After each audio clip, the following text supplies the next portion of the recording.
dans l'écrin de verdure du parc du château de Nilvange, classé Jardin de France, avait élu domicile aux côtés de nombreuses essences arboricoles des Sentinelles de la Paix, non loin du jardin de bois, tous deux sculptures participatives dont le concept est issu de ce qu'on appelle le land art, dont un représentant éminent était en résidence durant une semaine à la médiathèque Victor-Madeleine de Nilvange dans le cadre de la manifestation départementale Les Insauts Livres.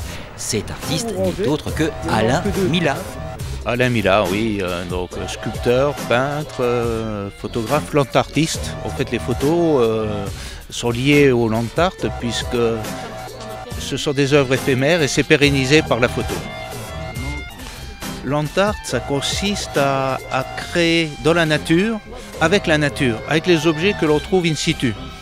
Ça peut être du bois, des fleurs, des feuilles, des pierres, de la neige, de la glace.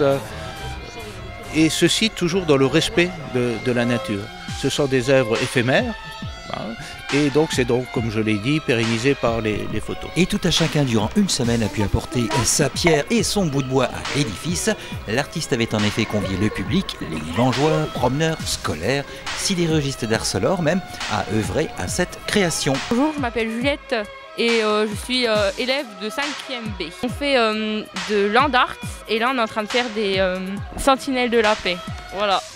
On pose une pierre en équilibre et on doit rajouter au fur et à mesure des pierres aussi en équilibre sur cette pierre. Là, il y a une interaction avec le public et qui correspond à une récurrence de mon travail de land artiste qui consiste à poser des pierres en colonne.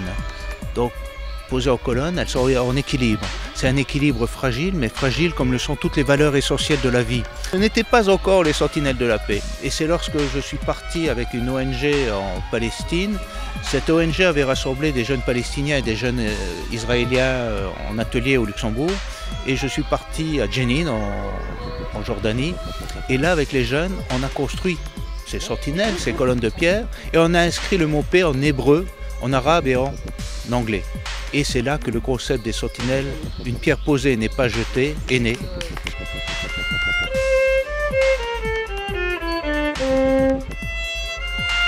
Dimanche 11 juin, en présence de M. Moreno Brezzi, maire de Nilvange, Michel Colneau, directeur de la médiathèque, Marianne Fuss, de la médiathèque, initiatrice du projet, furent officiellement inaugurées les œuvres participatives et éphémères de l'artiste sculpteur Alain Millat. C'est même sous l'archet de la violoniste Clara Harry que le public présent, lors du lancement officiel de cette manifestation culturelle, a pu participer à la création de ce que l'artiste appelle les Sentinelles de la Paix.